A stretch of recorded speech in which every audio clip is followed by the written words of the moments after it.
Hello everyone, welcome back. In this video we're doing another live stream. We're doing our live stream for Free Agent Frenzy Day. This is going to be an interesting day as players are going to be signing in lots of different places. So we'll go to all the signings that have happened so far and that will happen over the next couple of hours coming up right now. Hello everyone, welcome back to another video here at the End to End Hockey channel. So don't forget to subscribe, leave a like, a comment down in the comment section below, a live chat. I'd love to hear your guys' thoughts on what you think of all that happens here today. So it's Free Agent Frenzy Day, July 1st, so we usually do a live stream whenever it's Free Agent Frenzy Day, so it'll be interesting to see what happens today. That's going to be an interesting one. As you can see in the four corners here, I've got a couple of interesting things here. These are my top 10 free agents and my top 10 trade board players. So for the free agents, I just posted a top 50 trade bait list. You can go check it out on my blog. So as you can see, the top 10 on my free agent list right now are Sam Reinhart. He is indeed signed. We'll get to that in a second. Jake Guentzel, he's also signed. Also Brett Pesce, who seems like he's signing in the not too distant future. So is Steven Stamkos. Fifth was Zadorov. Sixth was Elias Lindholm. Seventh was Jonathan Marchessault. Eighth was Brandon Montour. Ninth was Chandler Stevenson. And 10th was Jeff Skinner. And if you look at my trade bait list, I'm going to be posting a new 35 player trade bait list hopefully later today. If not later today, then at some point tomorrow. But these are the top 10 of that trade bait list that I'll be posting in the not too distant future. So Natchez is 1.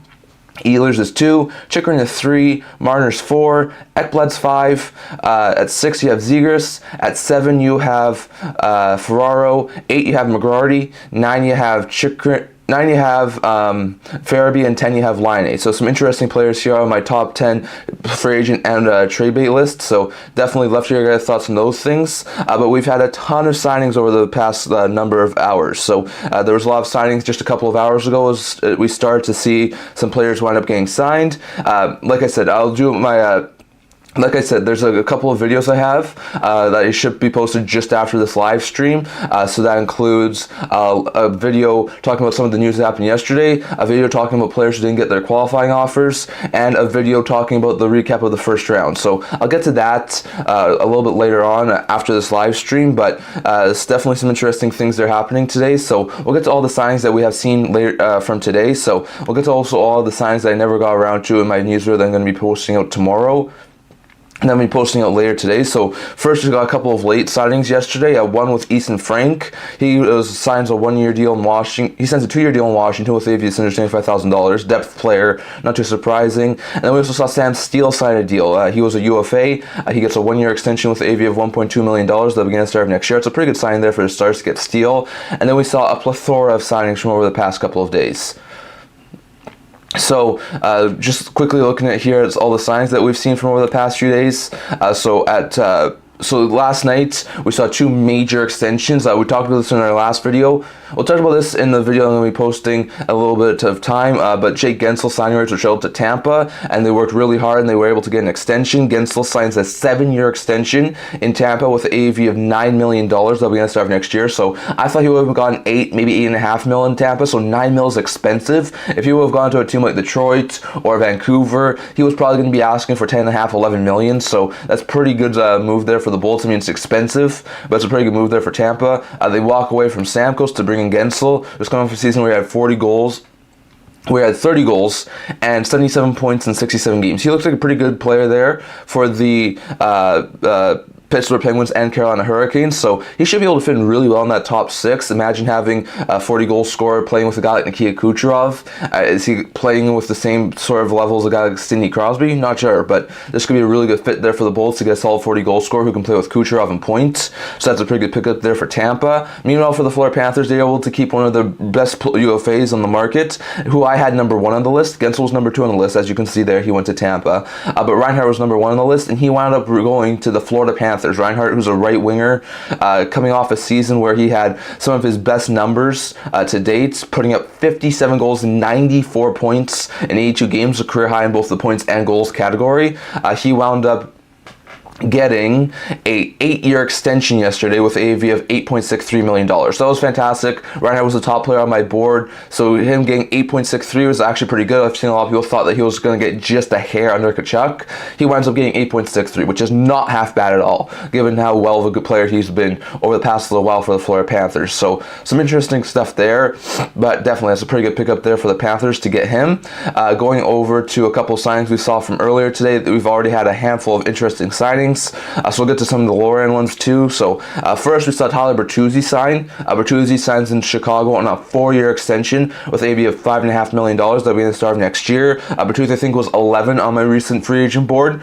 He's a really good player. He's a winger. So 4 years at $5.5 million to go play with Connor Bedard. That's pretty good there for Bertuzzi. He is coming off a season where he had 21 goals and 43 points in 80 games with Toronto, but he should be able to get an even bigger role with a team like the Blackhawks and should be able to thrive in like a top 6 role. So that's a pretty good pickup there for Chicago. Going over to a couple of other things.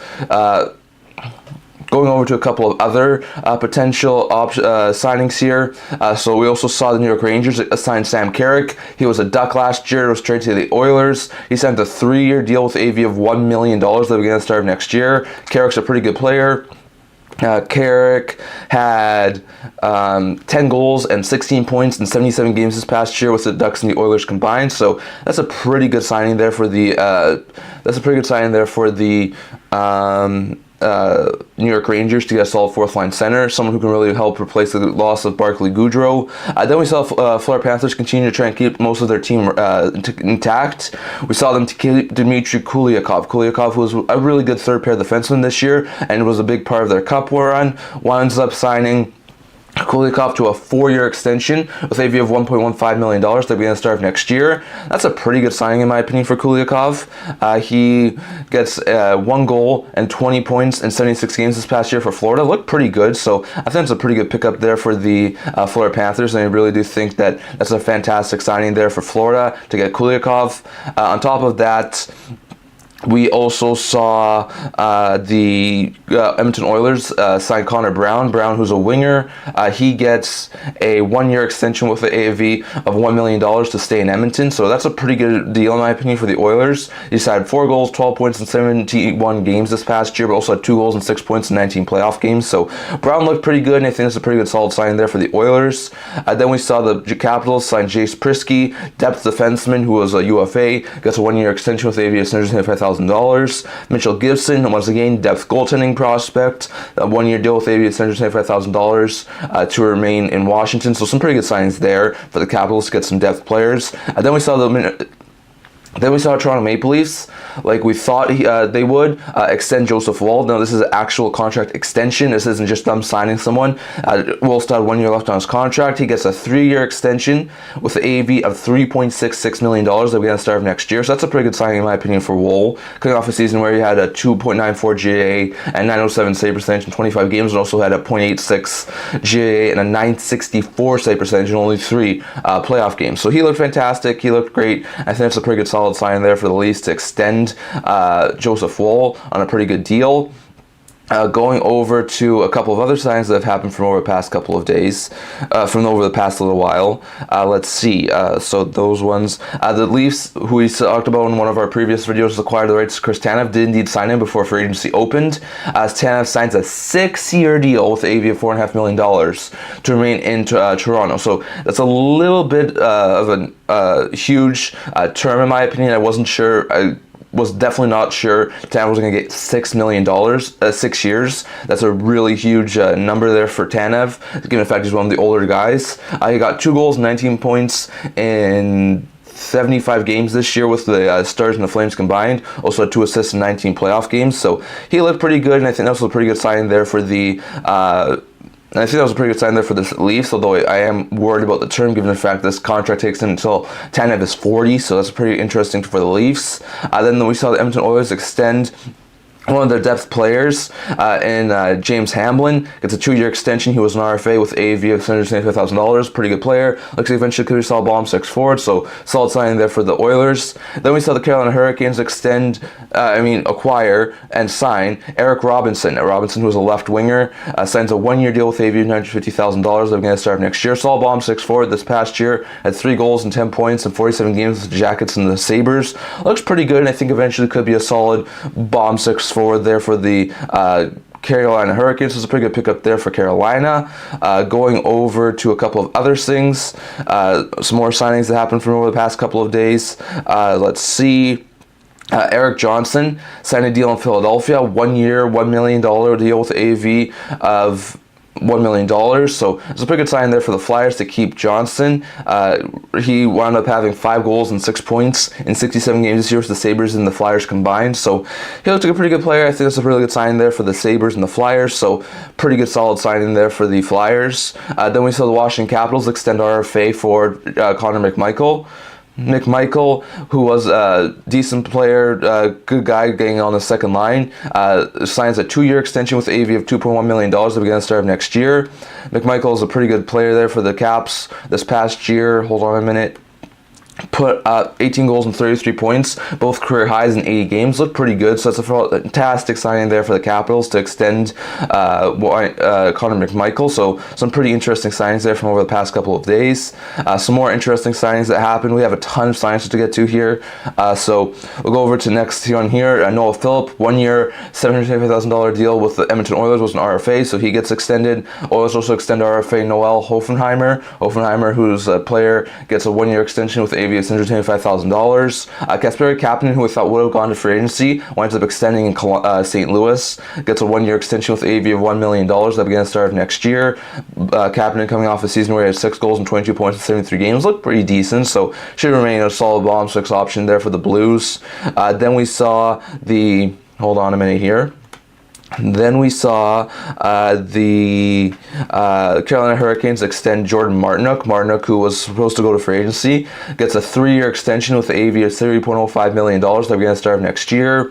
It's a pretty good solid sign there for the Canes. Martinook, who's a pretty good player, had 14 goals, nearly a career high, and 32 points, which was also nearly a career high in 82 games. Really good solid third line forward there for the Hurricanes, so good to see him get signed. Then we saw the San Jose Sharks make a surprise ad here, getting Tyler Toffoli in free agency. He's a winger.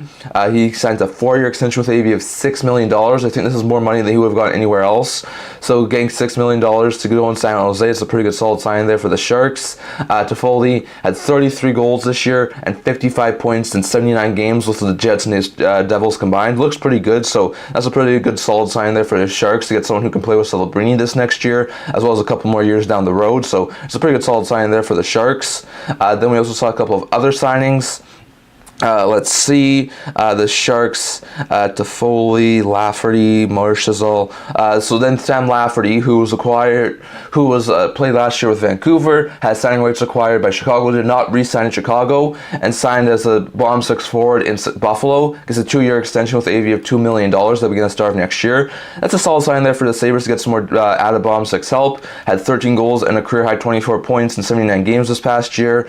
Looked pretty good, and I think it's a pretty good solid sign there for the Maple Leafs, so for the Sabres, so it's a pretty good solid sign there to add some more bottom six help. Then Jonathan Marchessault, who was the Conn Smythe winner not this past year but the year prior, and had 43 or 42 goals this year, which was I think almost a Knights record, or was a Knights record for most goals in a season by Knights. Wound up walking as a free agent, and Marchessault signs in Nashville. Nashville gets Marchessault, signs him to a 5-year extension with AV of $5.5 million that we're going to start next year. Pretty good solid sign there for the Predators. Marchessault this past year had 42 goals and 69 points, which was almost a career high, just a couple shy of his first season in Vegas in 82 games. So a pretty good solid season there for Marchessault. He's now headed to Nashville, so that's a pretty good solid sign there for the Preds. We also have a couple of other interesting things. Hold on a minute here. Let's see. So then we have Alec Martinez signed a 1-year, $4 million deal to play in the Chicago organization. It's a pretty good solid sign there for the Hawks. They need some more ad depth on the blue line, some more experience on the blue line, and they get it here.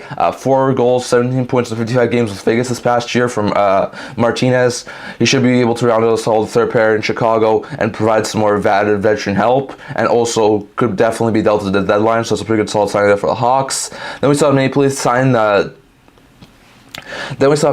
Joseph Woll's tandem partner for this upcoming season, and Anthony Stolarz. Stolarz, who's a goaltender, signs a 2-year extension with an AAV of $2 million. They're going to start next year. This is a pretty solid sign there for the Leafs. Stolarz coming off a season where he had .925 save percentage and 2.02 GAA in 27 games. Can play 25 to 35 games a season, and if Woll can stay healthy, that could be a really good pickup there for the Toronto Maple Leafs to get him. So that's a pretty good solid sign there for the Leafs to get Stolarz.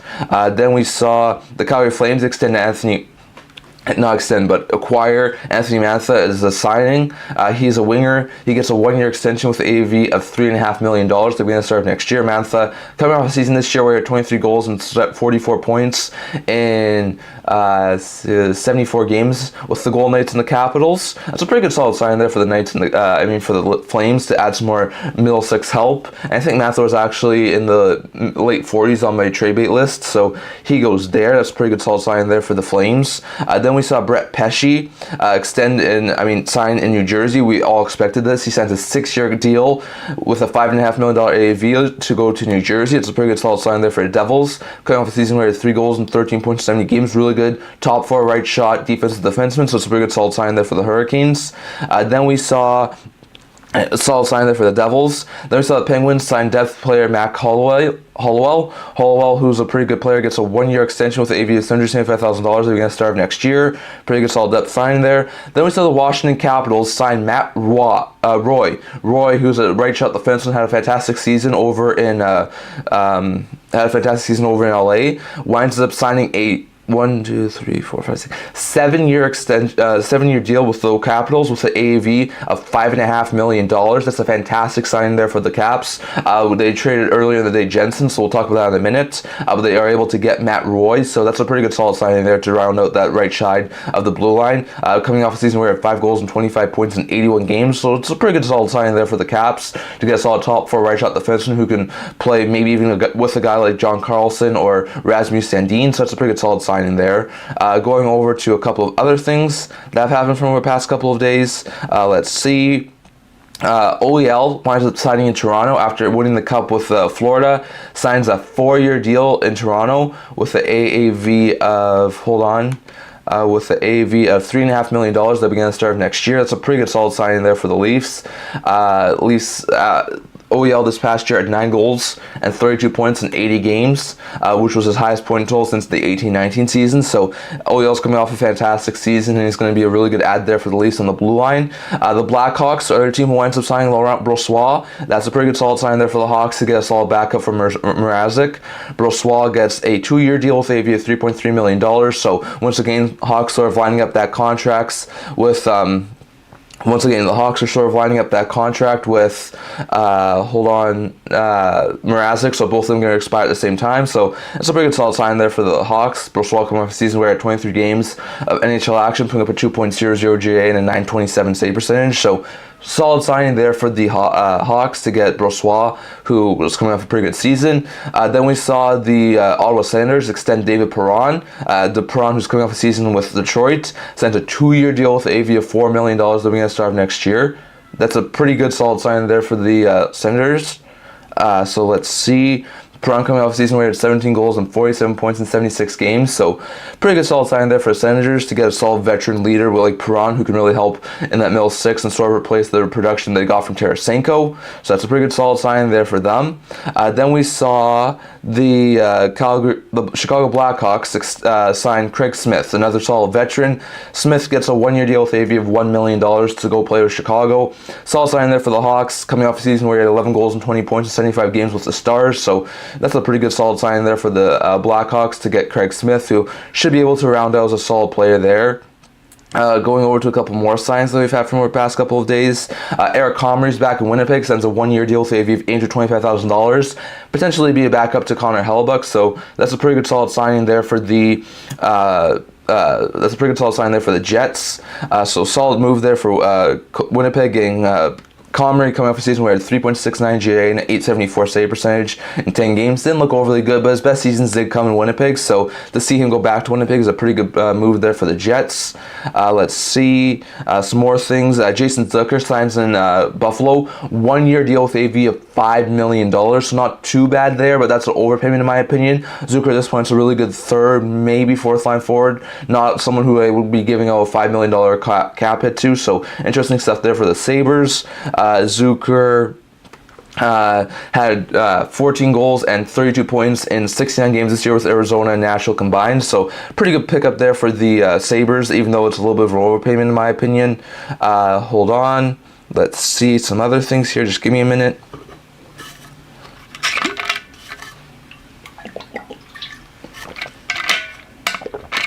Hold on. Okay, so going back to some of the other things, Devin Cooley, who's a depth goaltender, signs a 2-year deal in Calgary with AV of $775,000. Noah Gregor, who wasn't dealt a qualifying offer, which we'll talk about in our video that'll be happening after the live, by the Toronto, signs in the other Ontario team, gets a 1-year deal with AV of $850,000 by Ottawa to be their solid bomb 6 forward. Ottawa coming off a season where he had 6 goals and 12 points in 63 games. So once again, Gregor did not get a qualifying offer, but he does get picked up by Ottawa, so a pretty good solid sign there for the Senators.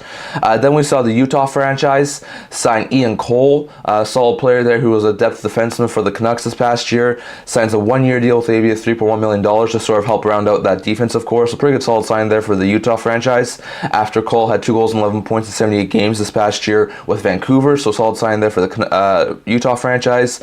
The Kraken have signed Montour, one of my top end players here in this draft class or free agent class. Montour, who's a right shot defenseman, signs a 7-year deal with AV of $7.14 million to be a solid player there for the Kraken. Let's see, Montour coming off the season where he had 8 goals and 33 points in 66 games, which is probably something you'll expect to get Montour, probably a solid 35-45 point defenseman, but coming off of a really good season the year prior, putting up 73 points, so we'll see how he does in Seattle, but that's a fantastic top 4, even top pair defenseman added for the Kraken. Hawks continue to add some more pieces.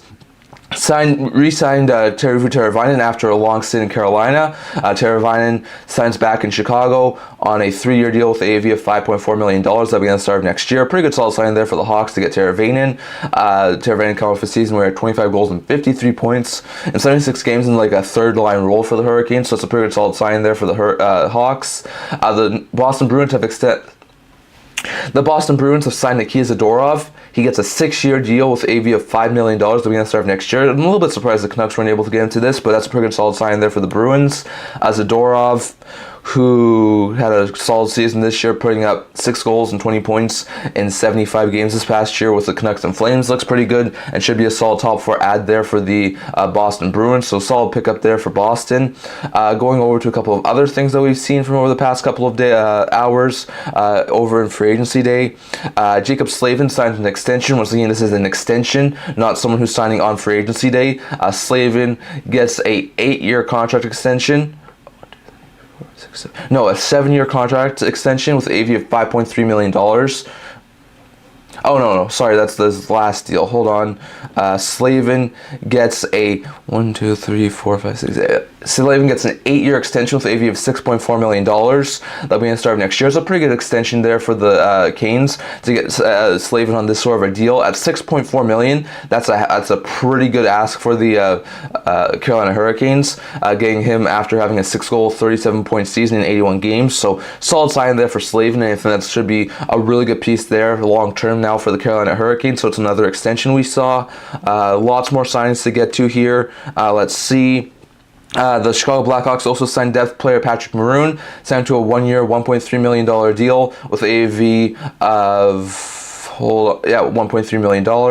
Coming off a season this past year where he had 4 goals and 16 points in 51 games with the Bruins and the Wild. Didn't play an overabundance of games because of injuries, but still solid bottom 6 ad there for the Hawks. The Calgary Flames are keeping around Igor Sharangovich, who actually worked out quite well this year in Calgary, signs a 5-year extension with AV of $5.75 million. So good to see Calgary wind up extending one of their players and not having to deal all of them. Coming off a career season where he had 31 goals and 59 points. So pretty good solid signing there for the Flames to keep around Sharangovich. Let's see if we have some other potential options here. Hold on a minute. Just give me a second. Hold on.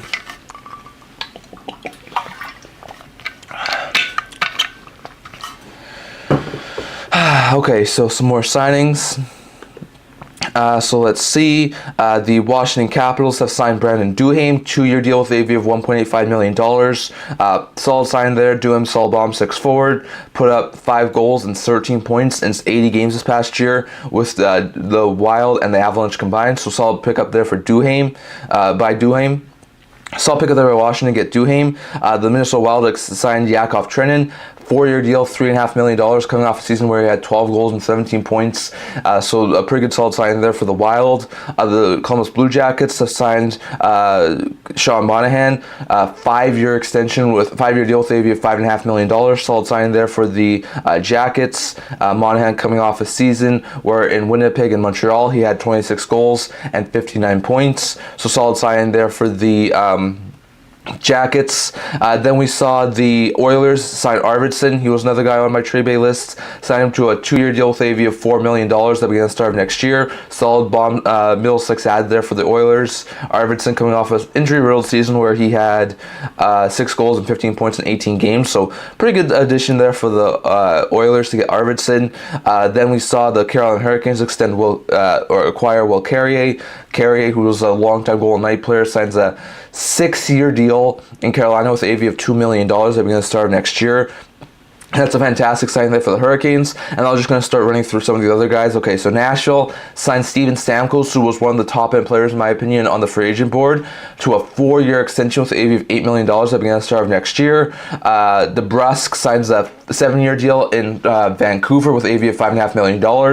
Very fantastic sign there for Canucks to get a solid top 6 ad. Will Lagesson, who's a depth player, signs a 1-year deal with AV of $775,000 in Detroit. Matt Murray is back in Toronto this year on a 1-year $875,000 deal, most likely as a third stringer. Joel Edmondson signs in LA, 4 years at $3.8 million. That's a solid defensive ad there for the Kings. The Canucks signed Kiefer Sherwood, 2 years at $1.5 million.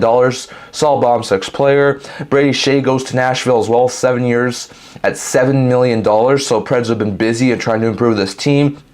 Danton Heinen signs a 2-year deal with AV of $2.25 million in Vancouver, so it's solid bomb 6 ad there for the Canucks. The Bruins have signed Elias Lindholm, 7 years at $7.75 million, so it's a solid sign there for Bruins to get their top line center.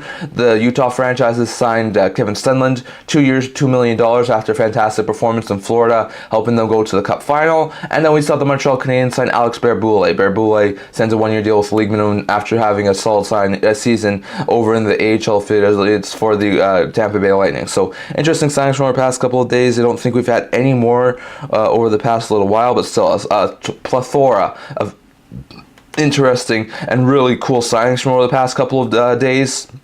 And going over to a couple of trades that we've seen, so definitely there's still a lot of players on my list, so lots of signings so far, 56 on free agent days, so interesting to note there. If we look at some trades that have happened, let's see, we've had one trade happen today. It's not a huge one, but it's involving a third on my trade bait list, and that's Jacob Chychrun. Chychrun winds up getting dealt to the Washington Capitals. I know this is not going to be a really good thing for the Sens fans, but the return is not overly great. They paid a first and 2 seconds to get him from Arizona, and they only get a 3rd-round pick and Nick Jensen in return. So once again, not overly ideal for the Senators, but the Capitals, this is fantastic. They able to get Chychrun.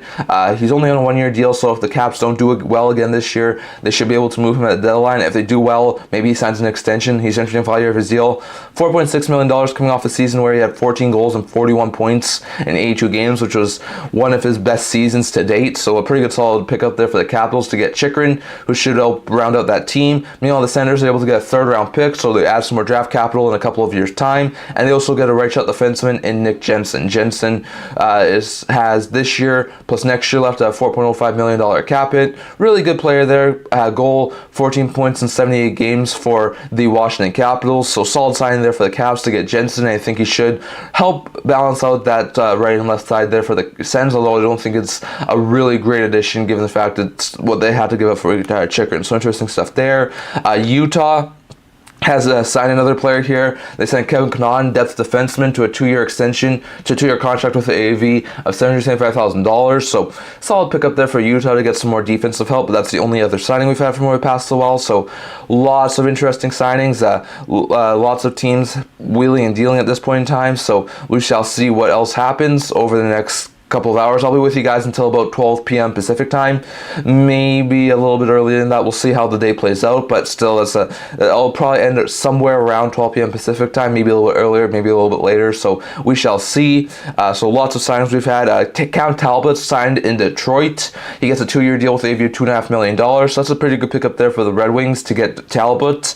So interesting stuff there. If we go to my free agent board, players who have not been taken yet, so let's go over and recap the top 10 on my free agent board first and see who signed where. So number 1 was Reinhart, like we talked about. He signed last night to remain in Florida. Gensel is number 2. He signed in Tampa. He stays there. 3rd was Brett Pesce. He recently just signed with Jersey, 6 years, $5.5 million. 4 was Steven Stamkos. He signs 4 years, $8 million in Nashville. 5th was, I think, Nikita Zadorov, if I'm correct. Hold on. Zadorov was 5th. He winds up going to the Boston Bruins on a 6th, I think, year deal with AV of $5 million. At 6th, we have Elias Lindholm, signs a 7-year deal with AV of $7.5 million to be with the Boston Bruins. At 7th overall, we had Jonathan Marchessault. He winds up signing, hold on a minute here, a 5-year deal with AV of He winds up signing, I think, a 6-year deal with AV of $5 million to be with Nashville. Montour signs a 7-year deal with AV of $7.14 million to be with Seattle. Stevenson is still on the board, and then Skinner's still on the board. So Stevenson and Skinner are the only 2 left of my top 10 that have not signed yet. So interesting stuff there.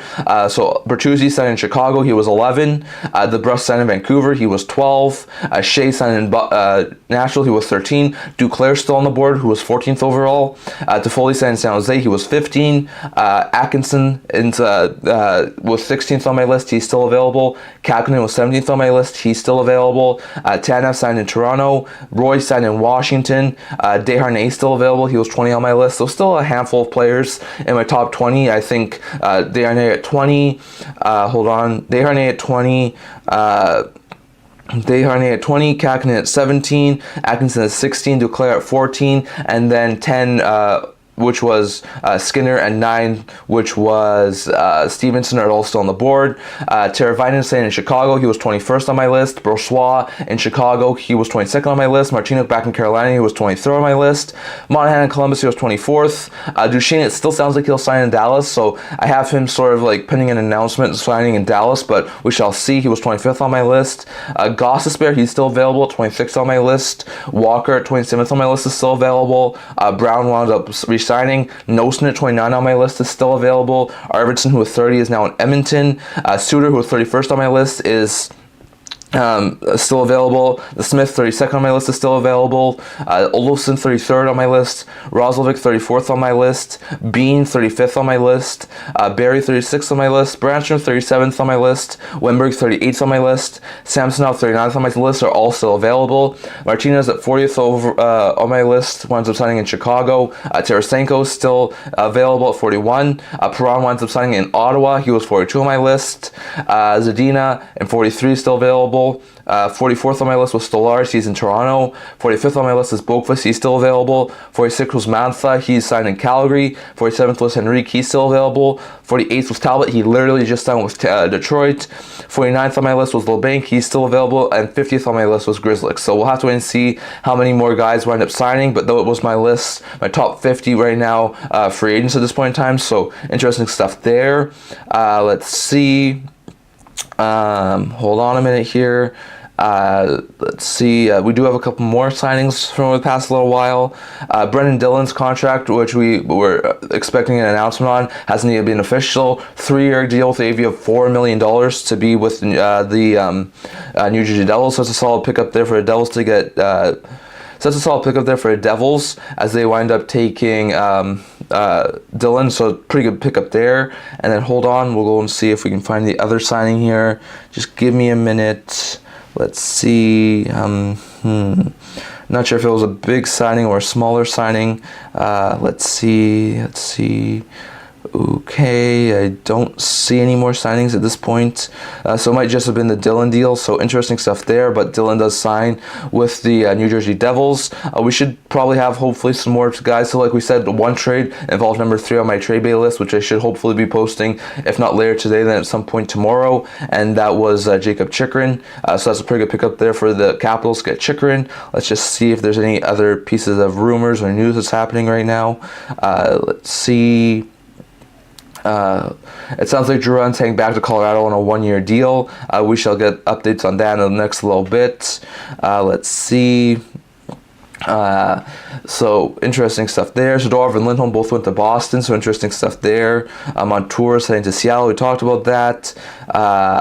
Lageson's in Detroit. Talbot's in the Detroit as well.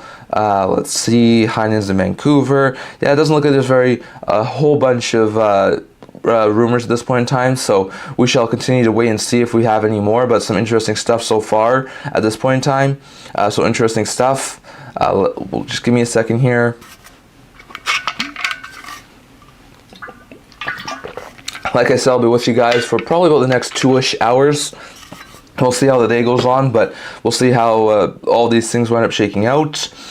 So lots of big signings that have happened from over the past couple of days, and lots of big signings that are happening right now.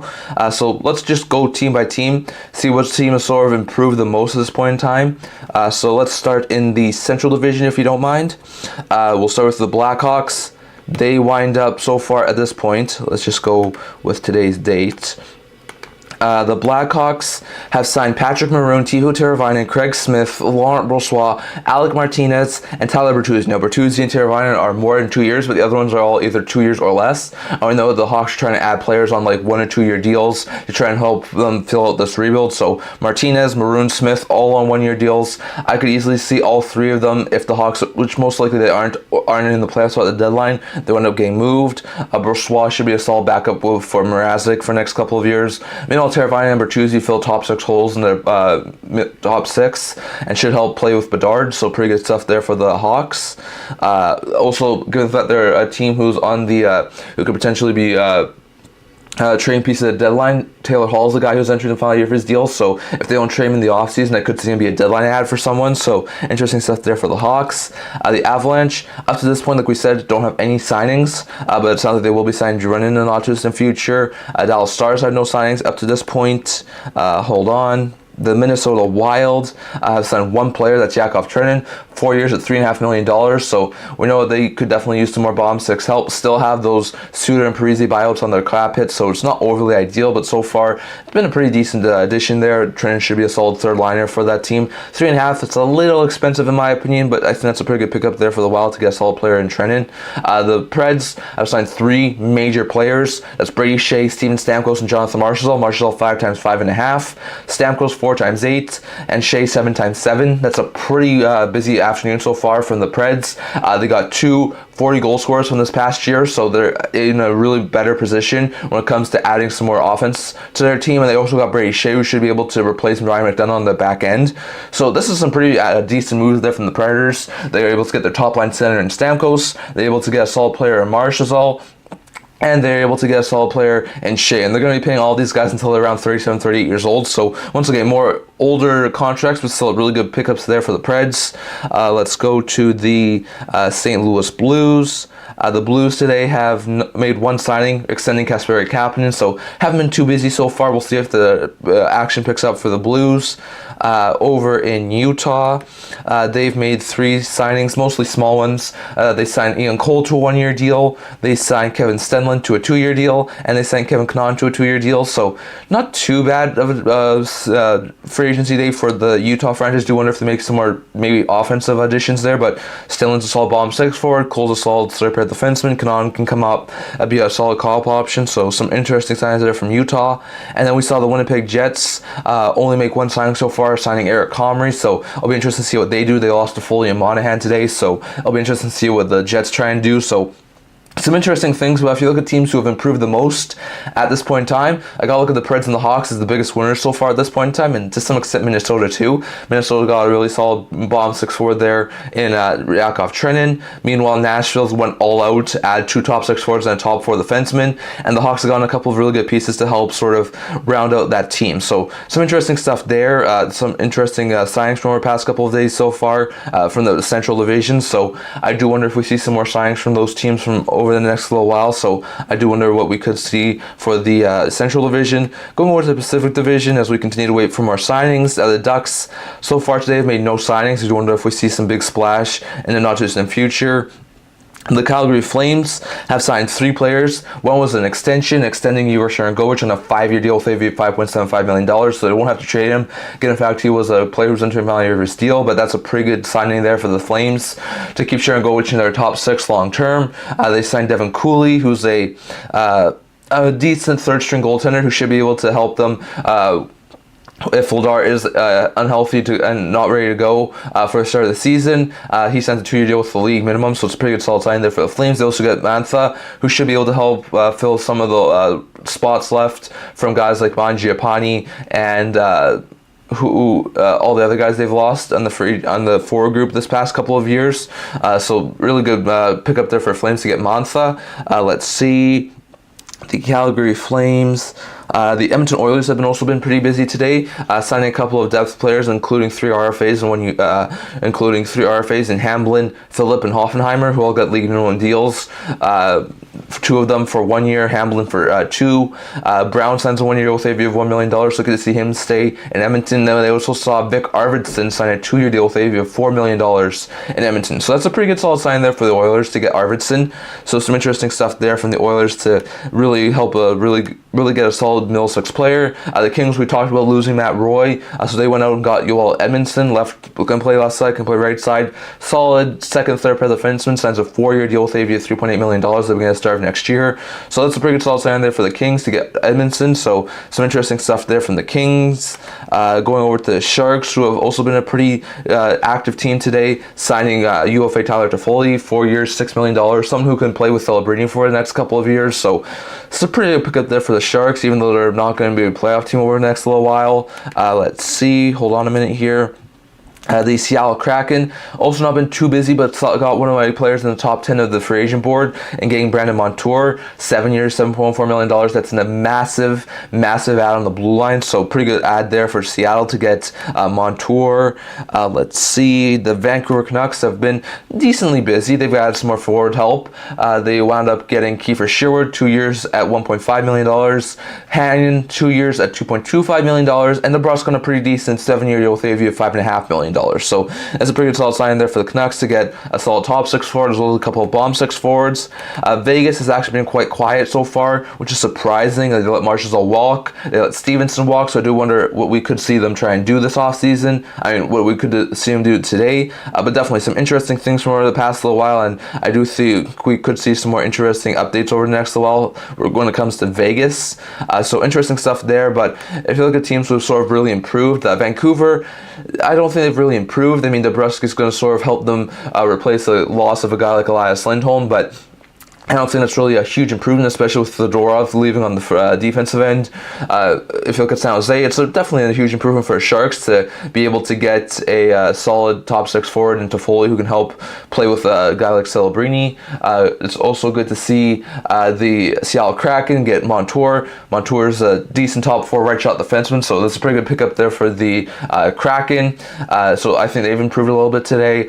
We've also seen the Kings get Edmondson. Now, Edmondson is not a better player than Matt Roy at this point in time, so it's a little bit of a downgrade, but still a solid signing. The Oilers, I think, got a little bit better getting Arvidsson, but they did lose a whole bunch of their depth, so we'll have to wait and see what the Oilers do. We also saw the Flames get Mantha. Once again, not sure if it's a huge improvement, and the Ducks really haven't done anything, just like the Golden Knights haven't either. So I'm not sure if any of those teams have really improved a bunch. Toffoli's going to give the Sharks a couple more goals than they had last year. Montour is going to help the Kraken on that blue line a little bit, so we will have a little bit of interesting improvements in my opinion for the Sharks and the Kraken, but still not overly significant players there. So some interesting stuff that's happened there for the Pacific. Let's go over to the before we go over to Eastern Conference, let's see if we have any more updates when it comes to signings. Let's see. Hold on a minute here. We do have 5 more signings. So some interesting ones here. Duchesne's contract has officially been made. It's an exact replica of last year's contract. Duchesne gets a 1-year deal with the AAV of $3 million. So Dallas is able to keep Duchesne on a relatively cheap deal. Jonathan Drouin signs a 1-year deal in Colorado with the AAV of $2.5 million.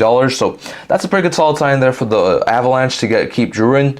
The Carolina Hurricanes wound up getting Tyson Jost. He's signs a 1-year deal with the AV of $675,000. They'll be going to start next year. Solid bomb 6 ad. Lost a guy like Nosen, so they could use a guy like Jost. The Calgary Flames acquired Jake Bean, so they lost a lot of their defense this past year. So adding a guy like Bean who can play second, third pair minutes, pretty good solid sign there. 2 years at $1.75 million. And then the Florida Panthers have signed Thomas Nosek, who I think this past year played with Boston or New Jersey. I might be wrong about that. Signs a 1-year deal with AV of $175,000 with Florida. So one of the Panthers lost a guy like Laurence, I think, and it was also lost a guy like Stenlund, so they needed to replace them, so they added a guy like Nosek. So it's a pretty good solid sign there for the Panthers, and we shall see what other guys wind up getting extended or signed over the next little while. So interesting stuff there, but definitely, hopefully we'll see some more movement over the next little while. We're about an hour now into the free agency period, so we shall go back to looking at some other things that have transpired so far. So we'll go to the East, we'll look at the Atlantic Division first, and we'll see which of those teams have improved at this point in time. Just give me a second here. So in Boston, they've signed Elias Lindholm and Nikita Zadorov. Lindholm 7 times 7.75, Zadorov 6 times 5. Both are pretty good additions there. Zadorov's going to fit really well in that top 6. Lindholm's going to be a really good first line center there for the Bruins. Sort of be the Bergeron replacement now, so it's a pretty good pickup there for Boston. The Buffalo Sabres have not really improved a whole bunch, but they acquired a couple of bottom 6 forwards in Lafferty and Zucker. Lafferty 2 times 2, Zucker 1 times 5. So interesting stuff there. So interesting pieces of work there for the Sabres to add some more bottom 6 help. Let's see. The Detroit Red Wings, they've made 2 signings today. Lagesson, depth player, 1-year league minimum. Talbot, 2 years at $2.5 million to be a TAM partner potentially with a guy like Ville Husso or Alex Lyon. So interesting stuff there for the Red Wings. I don't think I mentioned this in my other video I'm going to be posting later today, but they did sign Patrick Kane yesterday, a 1-year deal with a $4 million AAV that could turn into $6.5 million if he reaches some signing bonuses. So some interesting stuff there for the Red Wings. The Panthers so far have signed Nosek and Kuliakov. Nosek 1-year league minimum. Kuliakov 4 years at $1.15 million. So decent depth adds there for the Panthers. Also kept Sam Reinhart, so interesting stuff there for the Panthers. Let's see.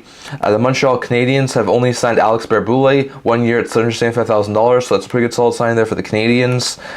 The Senators have made a couple of signings, actually. They've made another signing that we didn't really know about until just now. A 3-year, $2.6 million AAV deal for former Golden Knight Michael Amadio, so that's a pretty good solid sign there for the Senators.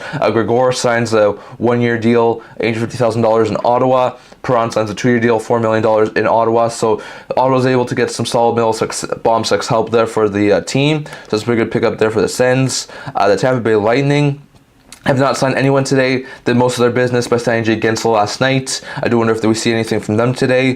The Leafs have definitely made some interesting moves.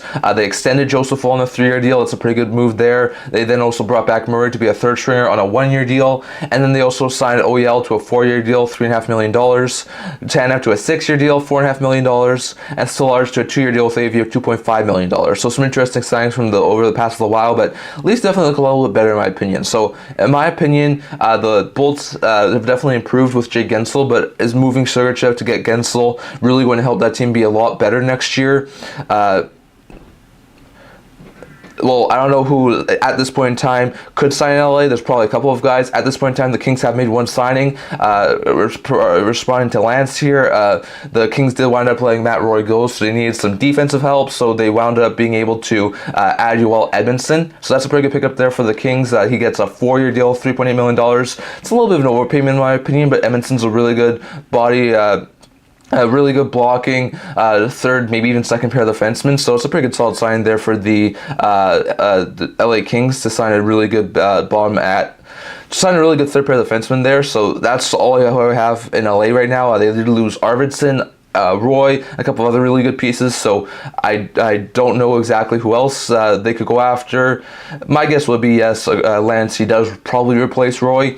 I don't, we know that Kings don't have a whole bunch of cap space, so my guess would be that Edmondson probably does replace Roy, so we'll have to wait and see, but I think that could be a really good fit there for the Kings to add a guy like Edmondson, a solid third pair blocking for defensemen. So interesting stuff there, but yes, the Kings have made one signing so far today, and that is Joel Edmondson, who probably replaces Matt Roy. So interesting stuff there. Going over to a couple more signings. So like I said, for the Atlantic division, I think that the Leafs have actually improved. Stolarz should be a better tandem goaltender than Sam Stonov was this year. OEL and Tanev make that blue line a lot better. So I do like what the Leafs have done so far. I do wonder if we see some more movement up front or on the back end potentially, because we know that they just lost Bertuzzi. So, but I do think the Leafs have improved today. Tampa, like I said, getting Gensel for moving on from Sergachev, really an improvement. Ottawa, they moved on from a couple of pieces. They lost Kubalik and they lost Tarasenko in the forward group. They were able to acquire Perron and Amadio. Does that really help them improve that team? We shall see, but that could be a decent add there for the Senators. They also moved Chychrun and added Jensen. It's not as good of a player. Jensen's definitely not as good of a player as Chychrun is, but I think that could really help them balance out more. So Ottawa's have been decent. I'm not sure if I'd say they've gone a lot better. For Montreal, only signed Bear Boulay, so they haven't really done anything today. For the Florida Panthers, extended Kulikov and Reinhart, got no 6, so they definitely got a little bit worse with the losses of guys like OEL and Montour on the blue line and Stenlund on the forward group, but they still look like a decent team. You have Detroit, who wound up signing Talbot. Not sure if that's the best of signings for the Red Wings team, who needs some more goaltending help. Not sure if Talbot could really be that starter, so we shall see what happens there. Some more interesting things from the past little while. Buffalo signed a couple of depth pieces in Zucker and Lafferty. Not sure if that's really an improvement there for the LA Kings, for the Buffalo Sabres. So interesting stuff there. We've also got more updates on the Bruins. I think the Bruins might be the team who's improved the most in the Atlantic, getting Lindholm and Zadorov. At this point in time, haven't made any sort of cost-cutting moves. I do wonder if we shall see that in the not-too-distant future, but I think the Bruins and Maple Leafs may be the two teams who have improved the most at this point on free agency day. Going over to the Metro Division now, so we shall see how much those teams have improved. So for the Hurricanes, they extended Jacob Slavin, pretty good signing there for the Canes too, to get him under $7 million. Jost, they signed Jost and Robinson, who are bottom 6 forwards, to 1-year deals. They are able to keep Martinuk, 3 years at $3.05 million. And they get Will Carey, who's a 6-year deal with a view of $2 million. So they add some more help in the bottom 6, keep Martinuk. As much as they liked a couple of these other guys, like they lost Teravainen, they lost Gensel, so they are able to get Carey, who should help the bottom 6. So some pretty good signings there so far from Carolina. For the Jackets, They signed Sean Monahan, 5-year deal, $5.5 million. A little bit of an overpayment in my opinion, given how he's only had 1.5 really good seasons and he still has a really bad injury history. But that's a really good pickup there for the Jackets. They got a solid middle six player there in Monahan. The Devils wound up wheeling and dealing today, getting Dylan and Pesci. Pesci, 6 years, 5.5. Dylan, 3 years, 4.5. 4 even. So some pretty good additions there for the Devils to improve their depth on the blue line.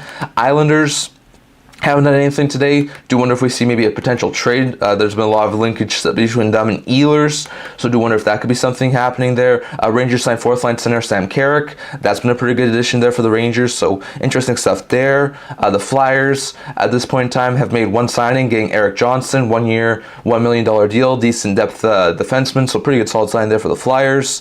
The Penguins have signed Matt Hollowell, decent depth addition there, so not too surprising there. And then the Washington Capitals made some moves. Like we said, they acquired Jacob Chychrun for Jensen and a third-round pick, so they are able to add Chychrun. They also extend McMichael, keep guys like Gibson and Prisky, who are AHL players, and then they go out and sign Matt Roy and Brandon Duhaime, who are really good players. So, in my opinion, the Caps have improved a lot, especially including the trades they made from earlier. The Devils have improved a lot. The Hurricanes definitely downgraded a little bit. The Jackets have improved a little bit, moved on from some of the blue liners who weren't doing overly well, and they wind up doing some other things. So interesting stuff there. Jackets have done well. So, like I said, Jackets, Devils, Capitals are probably the teams who I think have improved the most.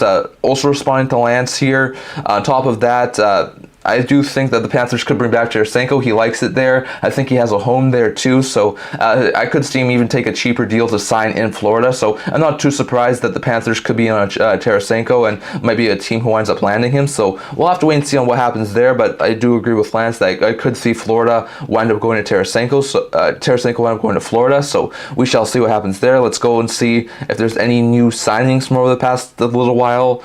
Let's see. Hold on a minute here. We do have a couple more signings.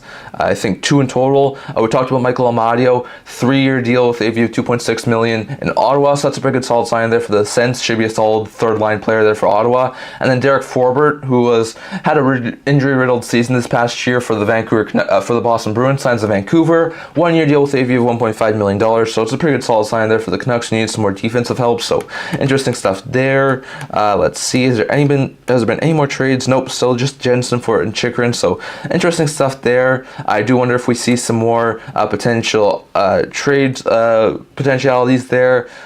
We are nearly an hour into our live stream. We're over an hour into the start of free agency, so interesting stuff so far. So we'll see what happens there. But definitely some interesting stuff so far in free agency day. So interesting stuff at this point in time. Just give me a second.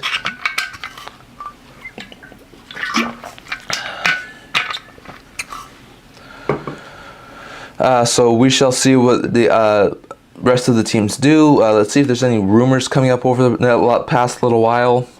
Let's see. Hold on a minute here. Yeah, we know Stamkos is going to Nashville. Duran's going to Colorado. It sounds like Nosen could be going to New Jersey, so we shall wait and see on that. It sounds like Grizzlick might be going to Pittsburgh, so we shall see on that. It sounds like Kings are signing Foegele. So responding to Lance, it seems like the Kings are about to make another signing, taking Foegele. My guess will be a sort of replace Arvidsson. So interesting stuff there. We know that Murray's heading back to Toronto to be a third stringer. We know that Marchessault's going to Nashville. Stolarz is going to Toronto.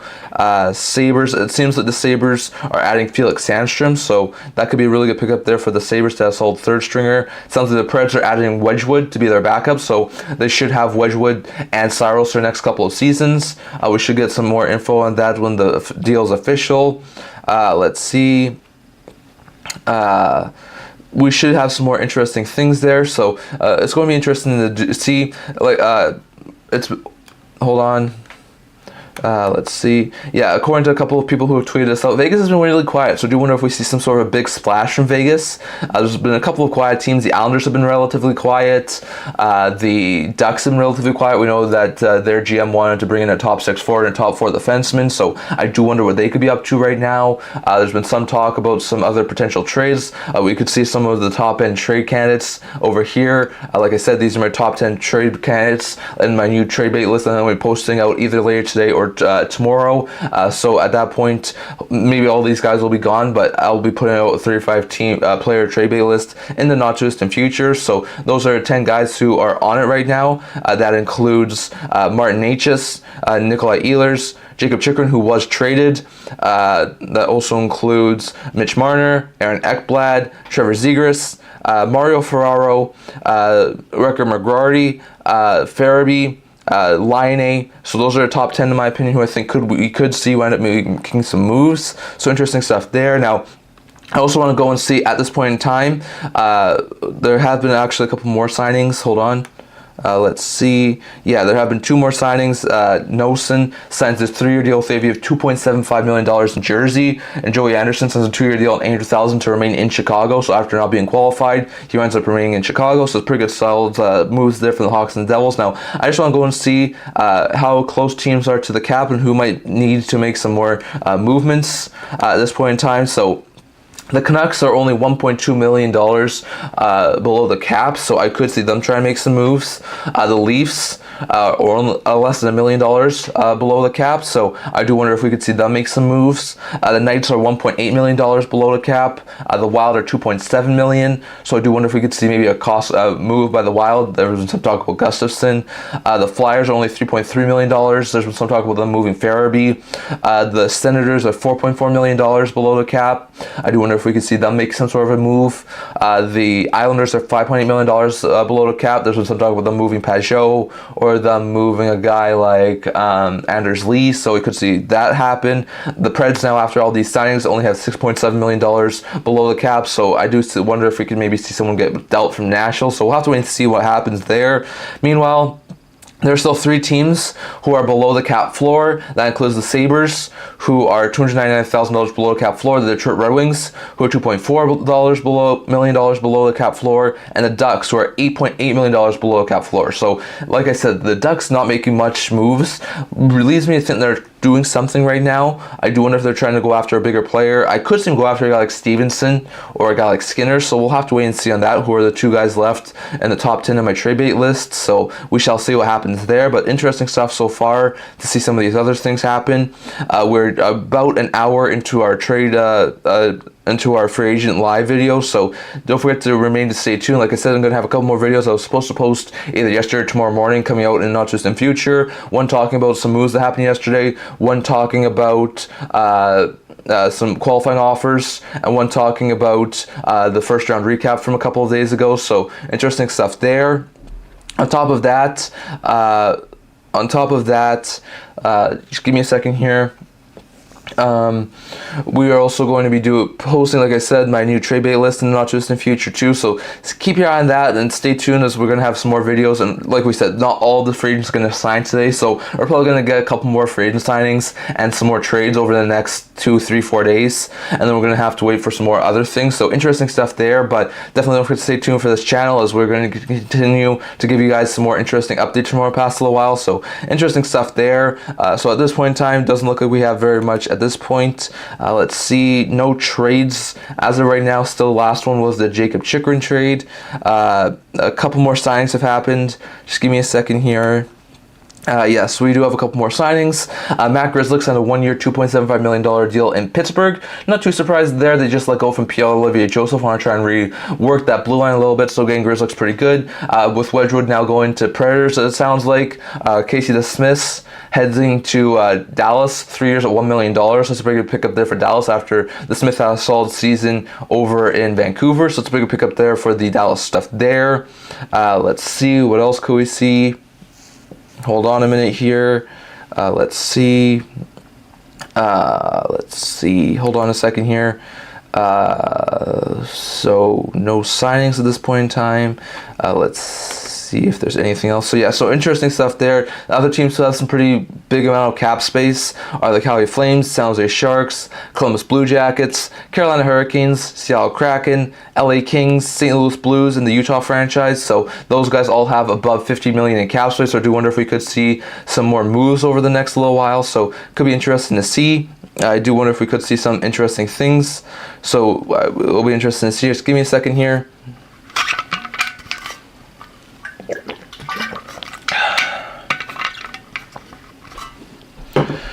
So we could be seeing some more interesting moves over the next little while. Not exactly sure what other potential moves we could be seeing.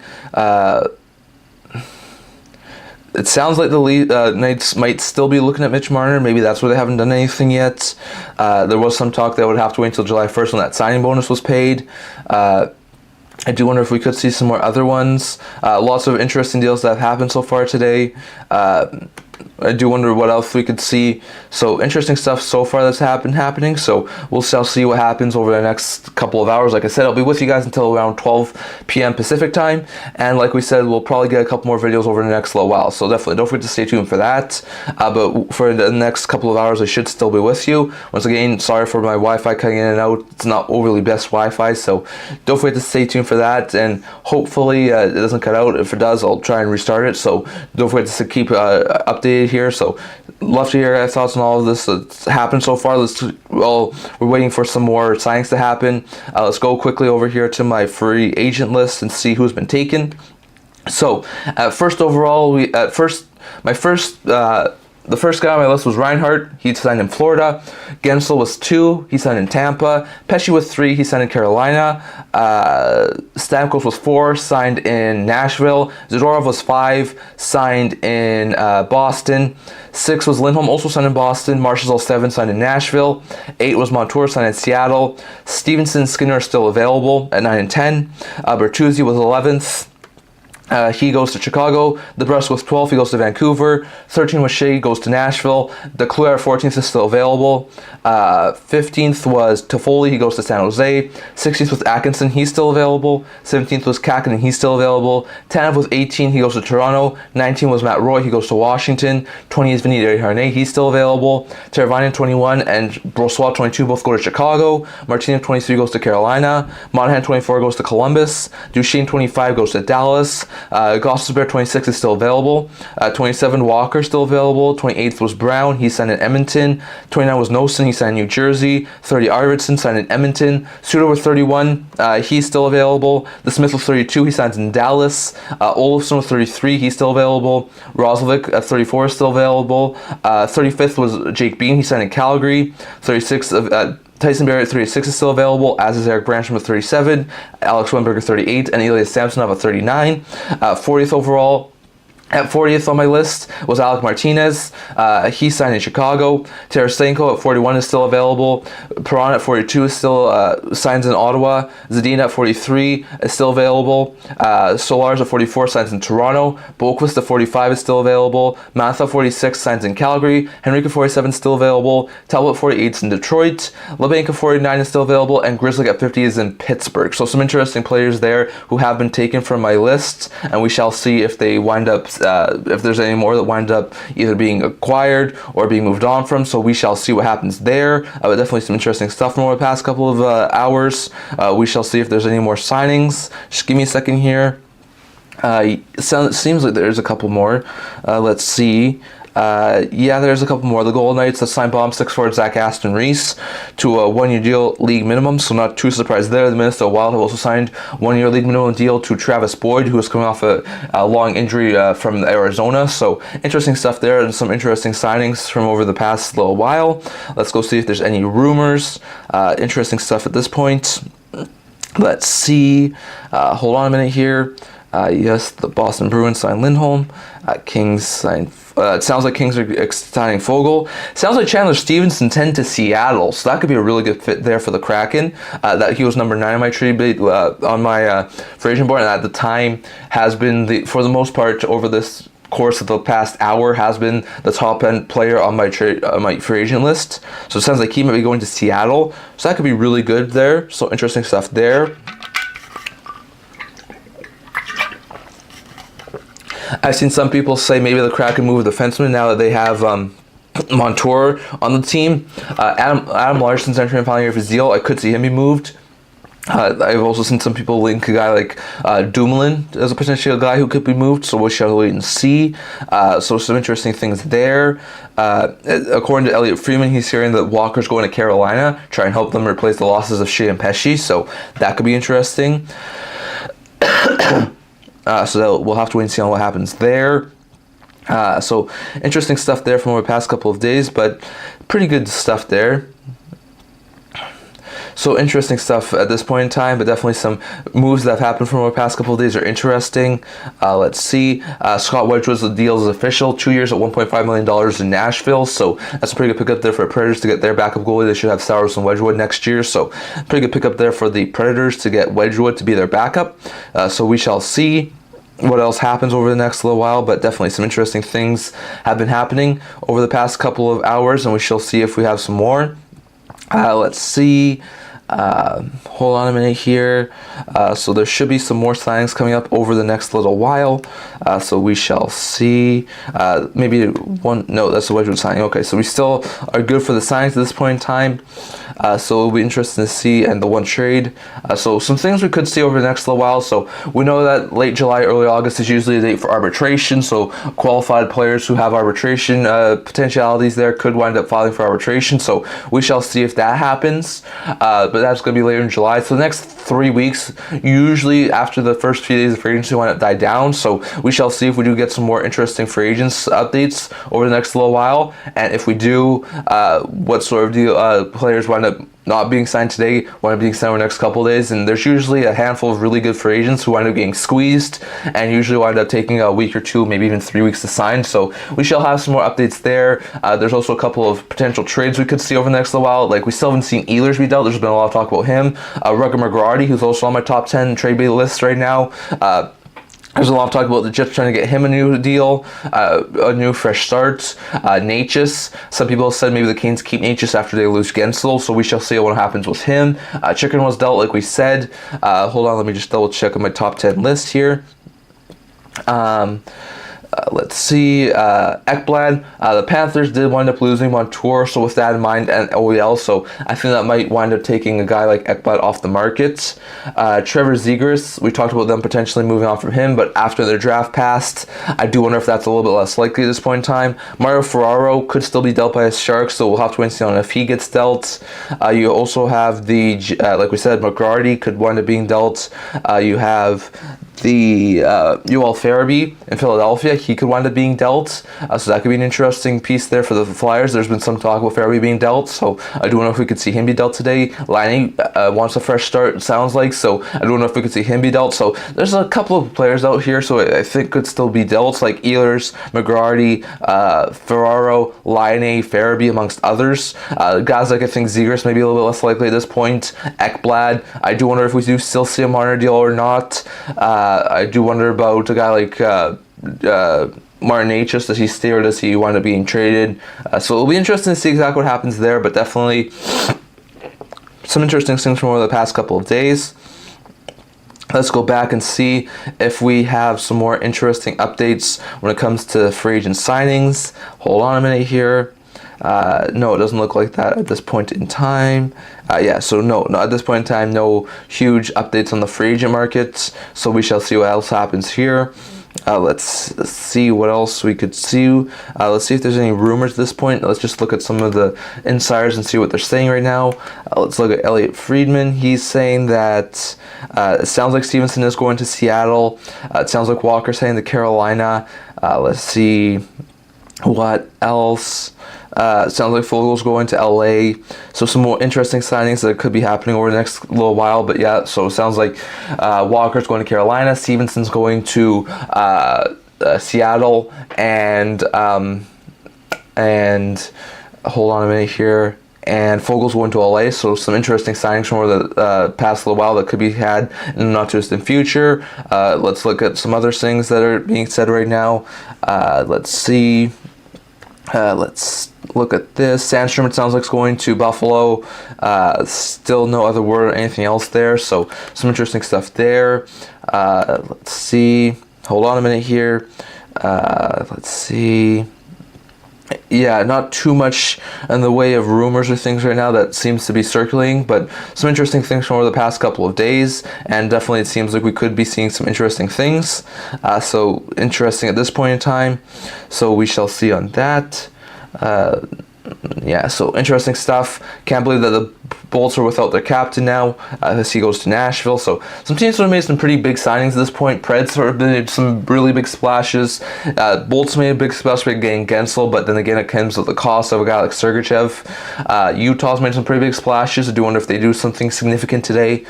Seattle's actually been a pretty good getting improved this year, so I could see them having like a bounce back season next year. So we shall see what else happens over the next little while, but definitely some interesting moves that have happened from over the past couple of days, and we shall hopefully see some more movement. Let's see if there's any other sort of rumors going around right now.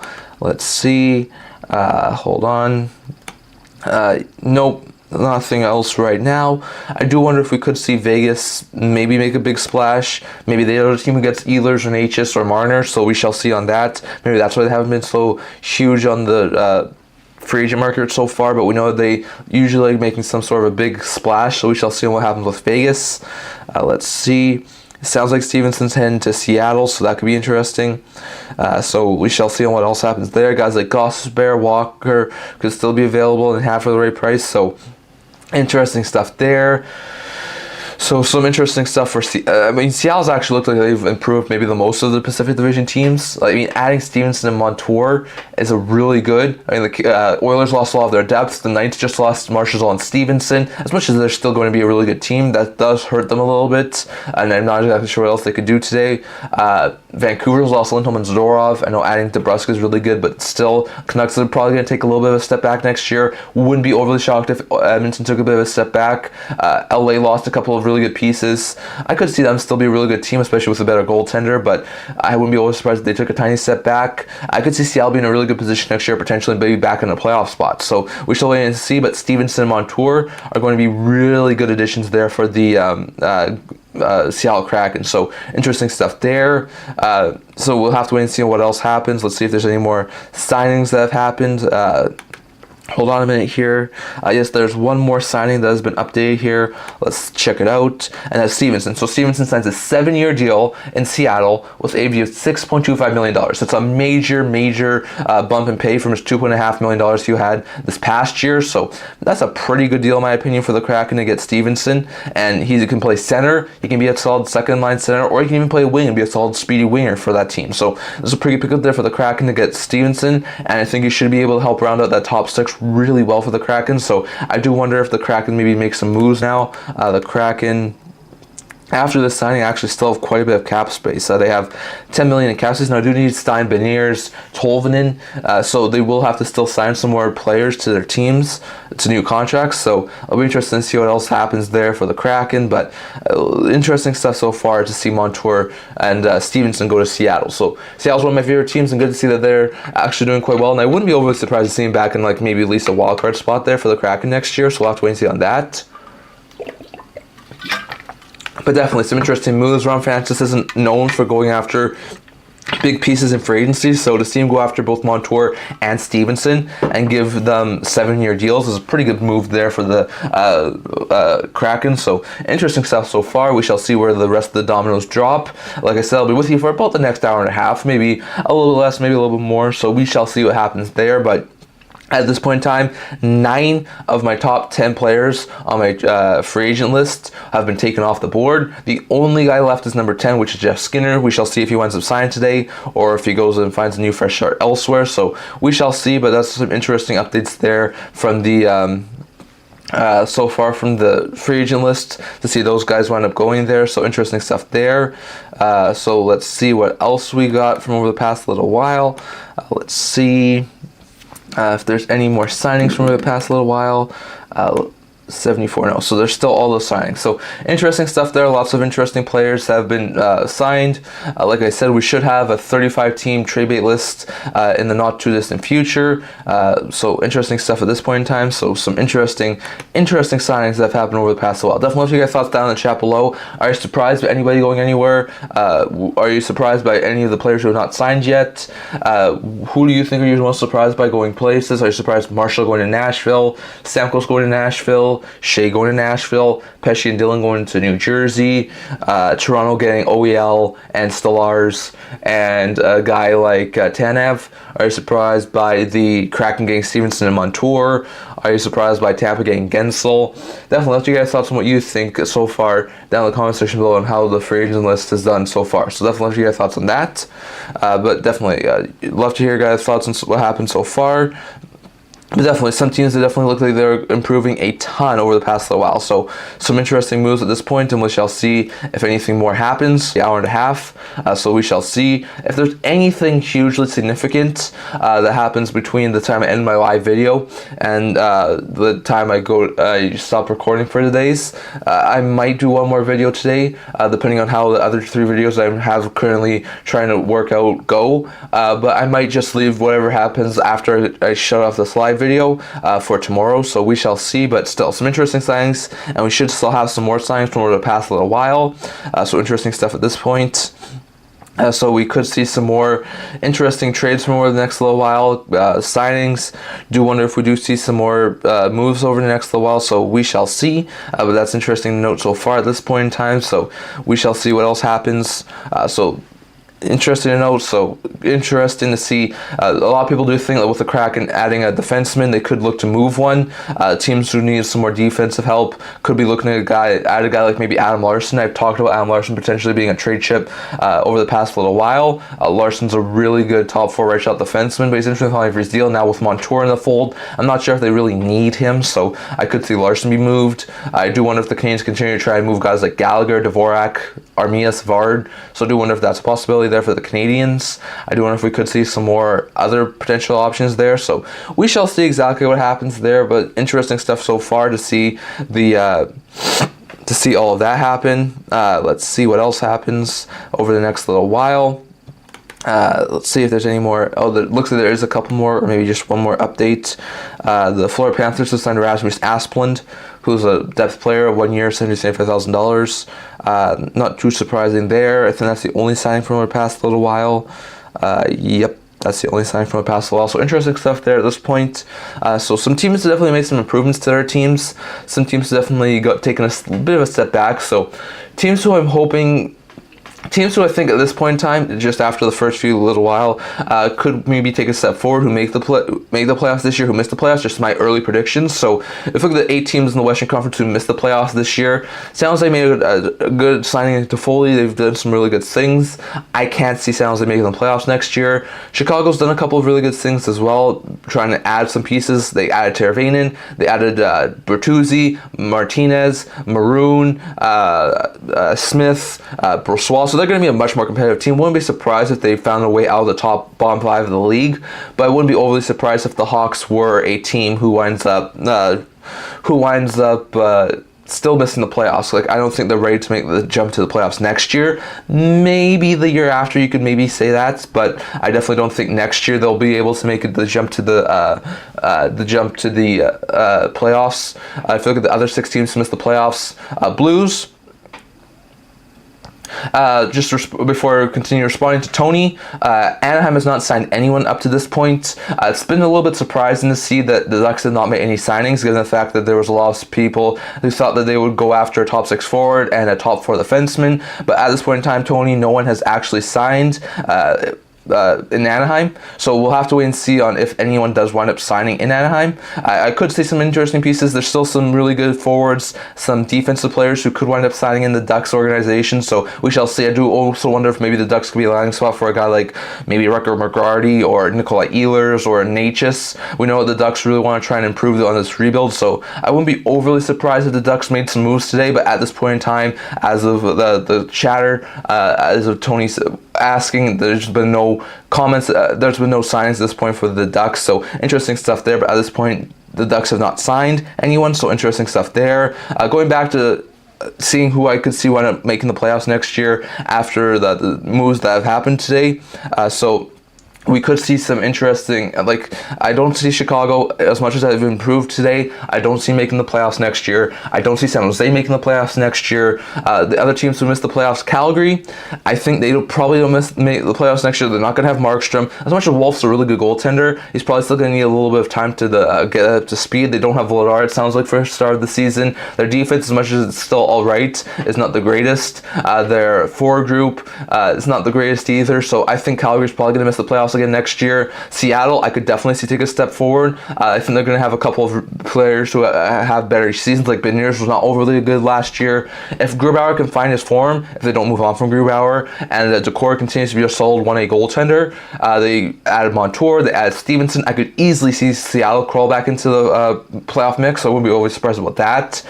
Minnesota, wouldn't be always surprised if they wind up crawling back into the playoff mix. They just missed out this past year, and I wouldn't be overly surprised if we saw the Minnesota Wild try and get back in the playoffs. They're a solid team in the Central Division, so wouldn't be overly surprised that that happened. You also had the St. Louis Blues. I'm not sure about the St. Louis Blues. They've not really made much moves. They still have that same blue line. If they don't make too many more moves, I don't really see the Blues being able to make it to the playoffs next year. So I could either see a while the Kraken make it back. The Blues, if they don't make any more moves, Flames, Hawks, Sharks probably remain as teams who miss the playoffs. Ducks, I think they'll take a step forward, especially if they're able to find some way to get some more forward help, some more defensive help. But I still think they'll probably miss the playoffs next year. Meanwhile, Utah, Arizona last year, Utah this year. I think Arizona could have been challenging for a playoff spot had they not had the arena rumors circling in their heads all season long. So I think Utah, with a little bit more of a fresh start, with a little more of a competitive team after those trades, I think Utah has a very likely chance to make the playoffs. So of the Western Conference teams, the 8 who wind up missing, no problem, Tony. Love to hear you guys in the chat. Definitely love to hear your thoughts in the chat still down in the comment section, but no problem to responding to you, Tony. So we'd love to hear your guys' thoughts on what happens today down in the comment section below. But like I said, I could see Utah, I could see Seattle, and I could see Minnesota be teams who wind up missing the playoffs this past year, at this point in time at least, who could wind up crawling back into the playoff mix. Teams who I think could wind up falling out of the playoff mix at this point would be I stress maybe Vancouver, just given the fact that they had so much go right for them this year that even if they have a healthy Demko, maybe they slip out. I could see them still be a wildcard team, but I could see them slip out a little bit. Nashville, I think after this time, I say Nashville's probably solidify themselves as a playoff team, but we shall see. Winnipeg, I do wonder about them. They were a really good team this year. They were second in the Central. I do wonder if after all the moves they've made, or haven't made at this point in time, they wind up falling out a little bit. I mean, Comrie's a decent backup, but he's not Brossois. Their defense has taken a little bit of a hit with losing guys like Schmidt, Dillon, they wound up keeping DeMello, so that was really good, but still, they also do not wind up keeping Monahan or Toffoli, so I could see the Jets wind up falling out of the playoff spot next year. Vegas, I know they haven't done overly great, but I could definitely see them fall out of the playoff spots. I also think that Vegas hasn't done overly great in the free agency period, but I still think they'll probably make the playoffs next year. I expect Edmonton to probably make the playoffs. I've seen some people say that they'll miss the playoffs. I don't really see that happening. Like I said, it's possible Vancouver could wind up missing, but I wouldn't be overly surprised if they wind up making it as a wildcard team. LA, I could see them make the playoffs still because they have a lot of better goaltender and still have basically the same team. So I think the Kings could definitely make the playoffs again next year. So we shall see exactly what happens there. But in my opinion, I think the most likely teams to go into the playoffs who missed this year are Utah, Seattle, and Minnesota. And the most likely teams to follow are guys like Winnipeg, Vancouver, and to some extent maybe LA or Nashville. So we'll have to wait and see on that. But that's my opinion on the West as of right now. With all the signings that have happened so far today, we shall see what happens later today and over the next couple of weeks. Let's see if there's any more signings. There have been a couple. Philadelphia has extended Garnet Hathaway. I think he was entering the final year of his deal. Hathaway gets a 2-year extension with a view of $2.4 million. So that's a pretty good pickup there for a Flash to get a solid bottom six forward, staying there for the next 3 seasons. And then Ryan Lomberg, who was a solid bottom six option there for the Panthers during their playoff run, winds up signing in Calgary, 2-year deal with a view of $2 million to be a solid bottom six forward there. So that's a pretty decent sign there for the Flames. So interesting stuff there. But definitely we've had some interesting movement from over the past little while. So interesting stuff at this point in time, but we shall see what else happens over the next little while. So let's see what else could potentially happen in the East. So if we look at the 8 teams who missed in the Eastern Conference this year, you have the Jackets. I think Jackets are probably going to be a bit better next year. They'll have a little bit of a fresher team next year. So I think they'll be a little bit fresher, but I don't think they'll make the playoffs. I think Philadelphia this year was an anomaly. They'll be a little bit worse next year. They'll fall a little bit in the standings, and I don't expect them to make the playoffs next year. You also have the Canadians. I think they'll take a major step forward. I think they'll be close to a playoff spot, but even though they still have some moves to make probably, I don't see them being a playoff team. So you have Montreal, Columbus, Philadelphia, who missed the playoffs this year. Jersey, I think Jersey's going to be back in the playoffs. Markstrom's been added. Dillon's been added. Pesci's been added. That team looks a lot better. Hughes and Nemec now have both gotten some NHL experience, so I definitely think the Devils are back in the playoff spot next year. Buffalo, it's iffy. I think they could get back into the playoff spot next year for a first time in 13 years, but they haven't really done a whole bunch in free agency and in the trade market to sort of show me that they're really going for it at this point. So I do wonder if there's a possibility to maybe wind up moving someone or try and add someone, but at this point I'm on the fence about Buffalo. Same thing about Ottawa. I think they could definitely make the playoffs. The Allmark additions was really good. They've added some more pieces on the forward group, but definitely I think they could wind up missing the playoffs too. Detroit wound up keeping Kane, added Talbot, added some more help on the blue line, and Lagesson, who's a call-up option.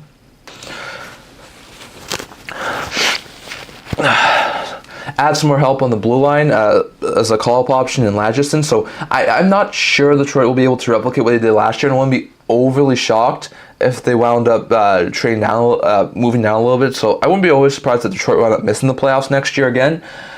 Pittsburgh, they've done some decent things, but nothing overly significant. So I do wonder if they wind up missing the playoffs too. So we'll have to wait and see what happens there. But some interesting things over the past couple of days.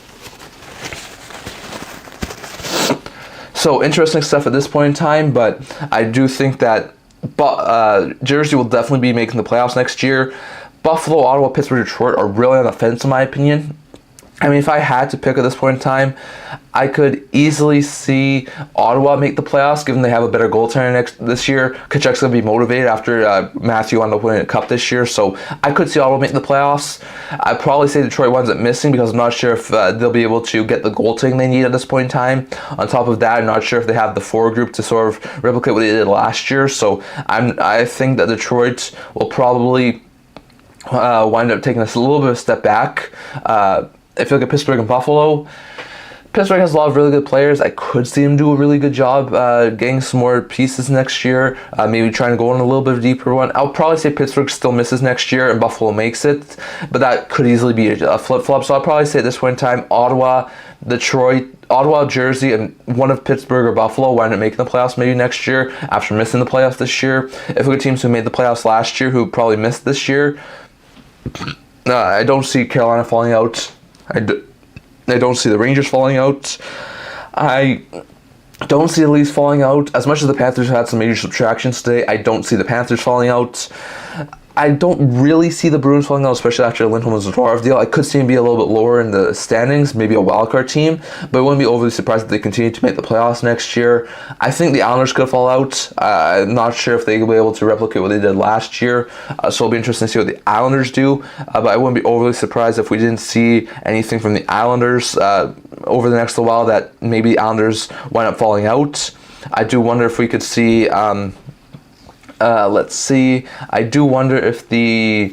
hold on a minute. I do wonder if I don't think Washington makes it.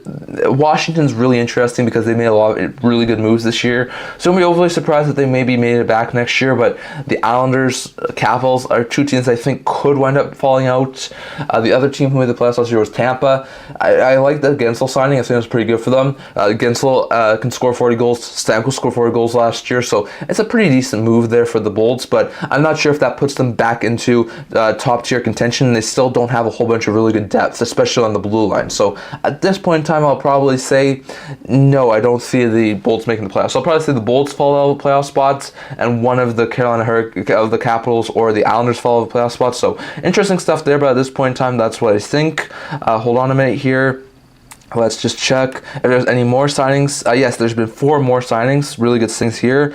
Let's see. The Vegas Golden Knights have signed depth AHLer Tanner Laczynski, signed a 2-year deal with a fee of $775,000, so really good addition there. The Oilers have gotten some defensive help, adding Josh Brown, who had this past year over in Utah. He gets a 3-year deal with a fee of $1 million. Dallas has signed up the defenseman Brendan Smith. He gets a 1-year deal with a fee of $1 million.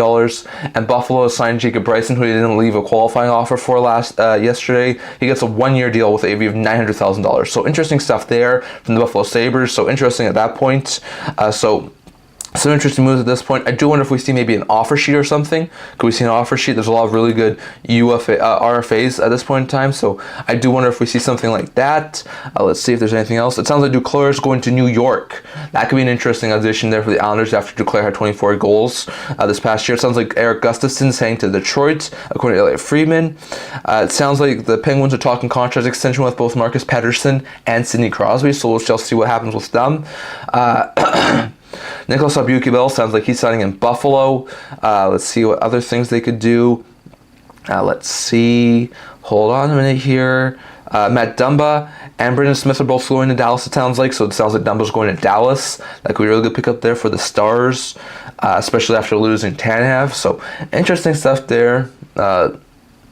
So interesting stuff so far at this point, but some interesting signings seem like they could be happening not just in future, so we shall see on what happens over the next little while.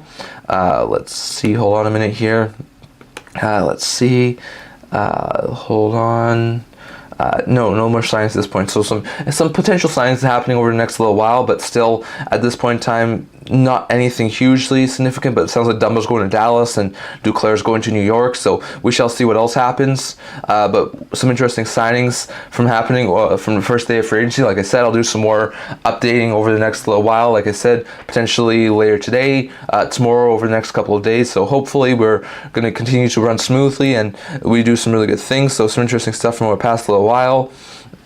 And hopefully we can continue to add some more pieces to this team, to the roster. Like we said, 10th overall on my free agent list is still available with Jeff Skinner. So I do wonder if he signs today or if he's one of the guys who ends up waiting a couple days to sign. So we shall see what else happens. But some teams have made some really good signings over the past little while. It sounds like Buffalo's signing Aubue-Kubel, like we said. So Sabres are probably making some moves here to try and improve this team. Not huge additions and nothing that I think will really sway me to making them a playoff team in my predictions that I'll do at some point in September. So interesting at this point to see that not happen at this point. So we shall see what else happens, but some interesting things have happening over the past little while. Still no official signings at this point, but we should have some more interesting pieces. So could be interesting to see who else goes. So let's just go while we wait for some more signings to happen. Take a quick look at my full 50 player free agent list. See who's where and who's signed at this point in time. So at first on my free agent board we had Reinhart. He wound up signing in Florida last night, so he winds up staying. Tampa signs Gensel at number 2. At 3 we had Pesci. He signs in Jersey. At 4 we had Stamkos. He signs in Nashville. At 5 we had Zadorov. He signs in Boston. At 6 we had Lindholm, also signs in Boston. At 7 we had Marchessault. He signs in Nashville. At 8 we have Montour. He signs in Seattle. At 9 we had Stevenson. He signs in Seattle. At 10 we have Skinner. He's still available. At 11 we had Bertuzzi. He signs in Chicago. At 12 DeBrusk. He signs in Vancouver. 13 Shea. He signs in Nashville. 14 Duclair. No official word yet, but it sounds like he'll be going to New York to play with the Islanders. At 15 we had Toffoli. He signed in San Jose. LA. 16 Atkinson still available. 17 Kapanen still available. 18 Tanev signed in Toronto. 19 Roy signed in LA. Roy signed in Washington. 20 Desharnais, he's a solid player who's still available. Teravainen, who was 21, and Brossoit, who's 22, both signed in Chicago. Martinez, 23, signed in Carolina. Monahan, 24, signed in Columbus. Duchesne, 25, signed in Dallas. Gostisbehere, 26, still available. He's a solid offensive defenseman. Could see him go somewhere. Walker, 27. It's not like he was going somewhere. I think Carolina. So he might be off the board now. 28, Brown, he's going to Edmonton. 29, Nosen, he's going to Jersey. 30, Arvidsson, he's going to Edmonton. 31, Suter, he's still available. 32, DeSmith, he's going to Dallas. 33, Olofsson, he's still available. 34, Roslovic, he's still available. 35, Bean, he's still available. 35 Bean, he's actually on a Calgary. 36 Barry is still available. 37 Brandstrom still available. 38 Wenberg still available. 39 Samsonov still available. Martinez at 40 is potential is going to Chicago. Tarasenko 41 still available. 42 Perron went to Ottawa. 43 Zadina still available. 44 Stolarz went to Toronto. 45 Bohgfist went to Columbus. 46 Mantha went to Calgary. 47 Henrique is still available. 48 Talbot went to Detroit. 49 LeBanc is still available, and 50 Grzelcyk went to Pittsburgh. So some interesting players over the past little while, and some interesting names that still haven't been taken off the board. So we shall wait and see. I'm gonna be with you guys for probably the next hour, 45 minutes, and then, like I said, I'll close off the thing, and we shall see what else happens and trickles down over the next little while. So interesting stuff at this point, but some interesting pieces so far at this point. Like I said, love to hear your thoughts in the chat down below and what you think of the things that have happened so far and what you are expecting to happen over the next little while. So we shall see. Let's see what else we could see. So some interesting things from over the past little while. Let's see what else we could. Let's see if there's any more updates here when it comes to signings. It seems that there are a couple. Let's see. Yeah, it seems like there's about 5 more signings here. So Eric Gustafsson signs a 2-year, $2 million deal in Detroit. So it's a pretty good pickup there for the Red Wings. Buffalo signs Dennis Gilbert to a 1-year, $125,000 deal to be a depth defenseman. They also signed Abdou Bell to a 1-year, $1.5 million deal to be a bottom 6 forward. Mike Riley, who was acquired off of waivers from by the New York Islanders in season, went to signing a 1-year, $1.25 million deal with the Islanders. The Stars wound up signing Matt Dumba, 2-year deal with Bayview, $3.75 million. So that's a pretty good pickup there for the Stars. So some interesting signings from our past a while. So Buffalo gets a couple of depth additions. Stars get Dumba, Riley stays in New York, and then the Red Wings get Gustafsson. So some interesting pickups there from over the past little while. And I wonder who else we could see over the next little while get signed.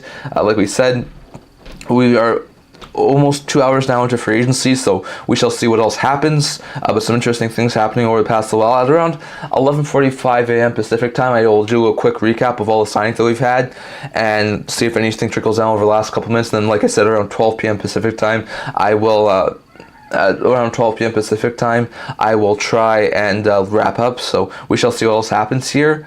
But some interesting things so far. Okay, so some interesting things from over the past couple of days. Still, all these 6 signings there. Let's see. So far, we've had at this point 86 signings on this deal on this day, and we could have some more than not just in future.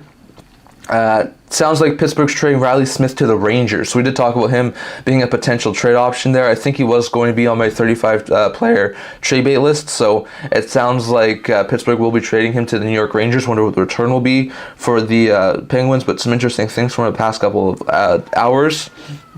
So we'll be interested to note there. So yeah, still hearing that it sounds like Pittsburgh's going to the Rangers. It sounds like multiple teams are still in the mix yet for Jeff Skinner. So interesting to note there. We wonder where Skinner will wind up signing. We still have had only one trade official so far at this point in time, and that's Jacob Chychrun. Just to recap here, Chychrun was dealt to the... hold on a second here. Chikrin was dealt to the Washington Capitals in exchange for Jensen in the 3rd round pick. So that was a pretty good move there for the Ottawa Senators to at least get something back in return for Chikrin, and it's a pretty good move there for the Caps to get all offensive defenseman Chikrin. So interesting stuff there. We shall see what else happens over the next little while. So I do wonder what else we could see. Let's see what else we could see. Hold on a minute here.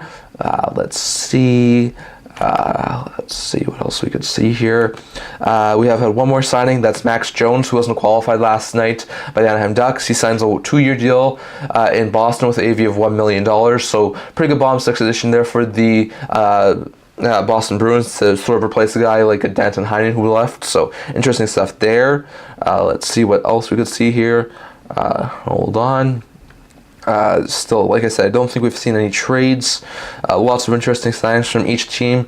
We've got about 45 minutes until I'll go and do a quick recap for each team and see what they've done so far today. Let's see. Yeah, still no official word on the return for the Riley Smith deal. We're still waiting for some more rumors happening. Maybe we see a Vegas acquiring Marner deal. We'll wait and see. It sounds like draft picks are returning to Pittsburgh's way, so we shall wait and see on the official announcement. But interesting note there, it does sound like Smith will be heading to New York, so that's a pretty good pickup there for the Rangers to get a guy like Riley Smith. So interesting stuff at this point in time. Interesting to note there. So we shall see what else happens. It sounds like, according to a couple of reports, it might be a 2nd and a 5th returning to Pittsburgh for Smith. So that could be a really good pickup there for the Penguins to get a guy like Riley Smith off their books. It should save them about $5 million in cap space unless there's some salary retention in that. So we shall see what happens there. But it sounds like the two metro rivals in Pittsburgh and New York are hooking up on a deal. So we shall see what happens there. Still no word on any more signings from over the past little while, so we shall see what else happens. We shall continue to see. Yeah, like I said, just on the feed I'm watching here, it does seem like Penguins are trading Riley Smith to New York, so interesting stuff there. We should see Penguins wind up dealing Smith in the not too distant future, so I do wonder what other teams we could see wind up making some moves. So we shall see. Like, teams who have been relatively quiet today, just looking at some things, let's just go over quickly. Some teams who have been relatively quiet given the fact of what they need to do. For the Jets, they signed a backup goalie in Comrie, but they've lost a lot of pieces to this year in free agency, so they've been relatively quiet. There's still some talk about them moving Ehlers or McGrady. The Golden Knights have only made a couple of depth additions in Zinski and Aston Reese. They've been relatively quiet, especially given how big of players they usually are on free agency day. So I do wonder if we could be seeing something from Vegas. Vancouver hasn't been pretty active, so is Utah. Not as active as I thought they might be, but Utah's been pretty active. Toronto's been active. Tampa's been really quiet. They signed Gensel to his $9 million deal. They cleared $11.1 million off of cap space on, I think, the second day of the draft by moving Sergachev and Janot. So with that in mind, they still have around $2.1 million extra in cap space, but still, they need to sign J.J. Moser, so they may even try and move someone out to try and make some moves. So still, Tampa's been really quiet today. St. Louis has been really quiet today. Haven't seen anything on them. They really need to try and do something to rework that blue line. It's just not working out for them at this point in time. Whether it's Parayko, Krug, Leddy, they need to move someone. Kraken been really active today. Sharks have been relatively active. Penguins are moving Riley Smith, so they have not been overly huge adders at this point in time, but they have been able to make some pretty decent moves. But by moving a guy like Riley Smith, it sounds like they're trying to work on extensions for Crosby Patterson. So I won't say they've been dead, like not doing anything. Philadelphia really hasn't done much. Extension for Hathaway, signing Eric Johnson, so they haven't really done much. There's been a lot of talk about them moving Farabee or Frost, so I do wonder if we could see Philadelphia make some sort of a move. Ottawa's been not relatively quiet. They've actually made some pretty decent additions in Perron and Amadio and moving Chikrin, so they've actually been pretty active. Rangers haven't been hugely active, but they did sign, but they are acquiring Riley Smith. That could be a really good pickup there. Islanders were pretty quiet, but now it sounds like they're signing Duclair, so going to say it's not a bad deal for them. New Jersey, they haven't been quiet. They've adding a lot of really good defensemen, so interesting stuff there. The Predators, so interesting stuff at that point. The Predators have been active. The Canadiens have been quiet. I could see them trying to make some more moves later today. The Wild, some interesting other things there. Some interesting other things at this point. So Wild. The Kings, the Panthers at this point in time have been relatively quiet given the fact they're trying to get off of a really good... The Kings have been sort of quiet, but they've been adding guys like Fogle and Roy, so interesting stuff there. The Detroit Red Wings have been making some additions, so they could be trying to make some interesting moves. The Dallas Stars have actually not been too bad and have actually been pretty good, so interesting stuff there. The Blue Jackets have not been relatively quiet as well, so not too many teams have been relatively quiet, but the Ducks, they haven't made a huge amount of moves. Hold on a minute here, the